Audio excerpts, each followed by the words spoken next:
इस हफ्ते ये देश है हमारा में बात होगी कश्मीरी हिंदुओं के साथ हुए नरसंहार की।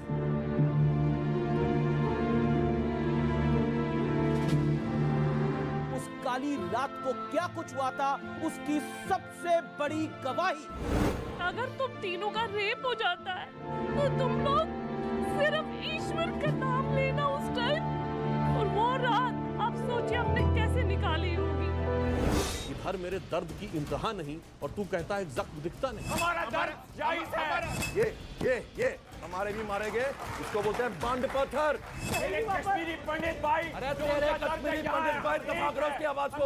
You have to listen. Now, you have to listen. अरे आपको जो साठ जलाए गए थे वो क्या थे? वो गाजर मूली थे। आप देख रहे हैं ये देश है हमारा, अमीश देवगन के साथ।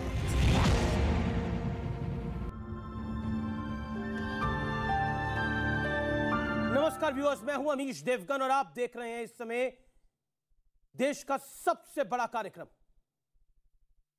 यूक्रेन में जो हो रहा है उसका दुख, दर्द, संवेदना, आंसू सब दिखाए जा रहे हैं, सब देख रहे हैं। आप भी परेशान हैं, आपका परिवार भी परेशान होगा।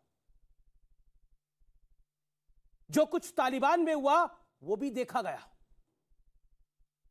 जो कुछ इराक में हुआ वो भी देखा गया, लेकिन इस देश में 32 साल पहले एक काला अध्याय लिखा गया था, लेकिन उस काले अध्याय को ना किसी ने देखा ना सुना।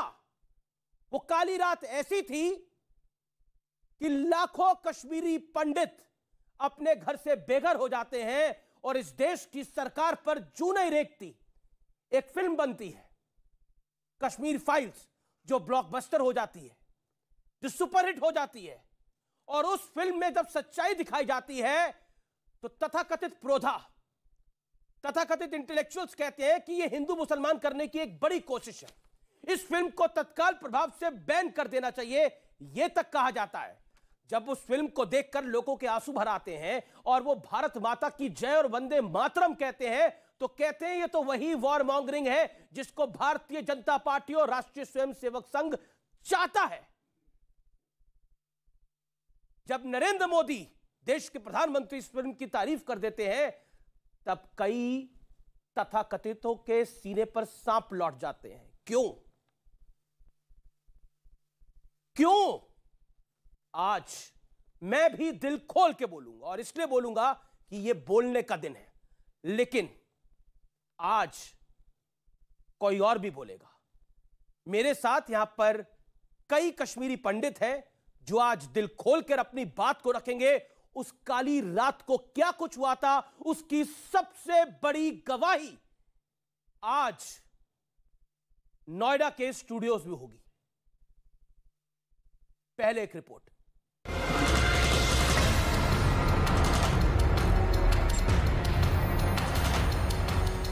नब्बे का दशक भारत के इतिहास में वो काला अध्याय है जिसके दाग शायद ही कभी मिट सकेंगे। ये वो दौर था जब लाखों कश्मीरी पंडितों को उनके घरों से खदेड़ दिया गया। ये वो दौर था जब लाखों कश्मीरी पंडितों को अपने ही देश में शरणार्थी के तौर पर रहने को मजबूर होना पड़ा। गली में निकली तो मैंने अपने भाई को वहाँ देखा नीचे गिरे हुए, तो मैंने उसको उठाया और बुलाया, सतेश सतेश, मगर वो कुछ नहीं बोला। कोई मुसलमान नहीं आया था हमें बोलने के लिए। पोस्टर देके फिर पुलिस गई सिविल वार्डी में देखने के लिए, तो वहाँ उन्होंने लिखा था उसमें कि हमने उनको मारा, जालिम में डाला हमने उसको, मगर हमें आज तक बॉडी का पता ही नहीं चला।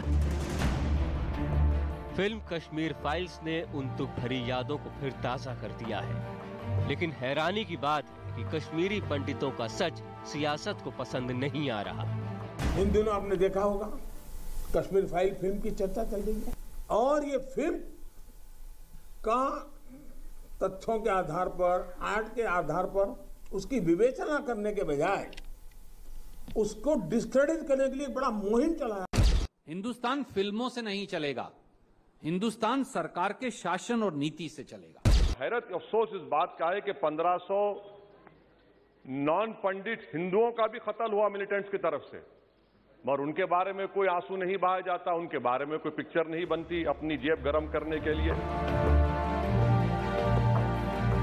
जरा सोचिए वो कैसा मंजर रहा होगा, जरा सोचिए उन कश्मीरी पंडितों के जहन में क्या चल रहा होगा जो मस्जिदों से 3 नारे लगातार सुन रहे थे। कश्मीर में अगर रहना है, अल्लाह अकबर कहना है। यहाँ क्या चलेगा? निजाम मुस्तफा, हम बनेंगे पाकिस्तान हिंदू औरतों के साथ हिंदू मर्दों के बिना। हैवानियत का नंगा नाच सड़कों पर खेला जा रहा था। पंडित टीका लाल टपलू की नृशंस हत्या आज भी हर हिंदुस्तानी को झकझोर कर रख देती है। पेशे से वकील और बीजेपी के बड़े नेता पंडित लाल टपलू की 14 सितंबर 1989 को JKLF ने हत्या की थी। इसके कुछ दिन बाद हाई कोर्ट के जज जस्टिस N.K. गंजू को गोली मार दी गई। ऐसे ही पेशे से लैब असिस्टेंट गिरिजा टेक्कू को पहले अगवा किया गया और कई दिनों तक गैंगरेप के बाद आरी से 2 टुकड़ों में काट डाला। अब जरा सोचिए, टेलीकॉम इंजीनियर बालकृष्ण गंजू का क्या दोष था? उन्हें आतंकियों ने न सिर्फ गोली मारी बल्कि उनकी पत्नी को उनके खून से सने चावल खिलाए। ये लिस्ट सिर्फ इतनी ही नहीं है। न जाने कितने कश्मीरी पंडितों की जुबान काट दी गई, न जाने कितनों की आंखें निकाल दी गई। बड़ा ताज्जुब होता है जो लोग सियासत कर रहे हैं। क्या उनके लिए ये सिर्फ कहानियां हैं? क्या इनमें उन्हें पीड़ा, संवेदना नजर नहीं आती? ये देश है हमारा में आज कश्मीरी पंडितों के दर्द की लाइव गवाही होगी। ये ऐसा दर्द है जिसको सुनकर, जिसको देखकर इस देश का युवा भी निशब्द हो गया है। आंखें भरी हुई हैं, दुख, दर्द, संवेदनाएं, सब शब्द छोटे पड़ जाते हैं। आज मैं सही कहूं तो शब्द मेरे पास भी नहीं है कि मैं कहां से शुरू करूं और कहां खत्म करूं। लेकिन ये सब कुछ आजाद भारत में, सेकुलर इंडिया में 32 साल पहले हुआ, लेकिन किसी को कोई दर्द नहीं हुआ। मेरे साथ इस विषय पे बात करने के लिए कई कश्मीरी पंडित हैं। मेरे साथ मनोज रघुवंशी हैं, जिन्होंने इंटरव्यू किया उस निर्मम व्यक्ति का जिसने बोला मैंने कश्मीरी पंडितों को मारा।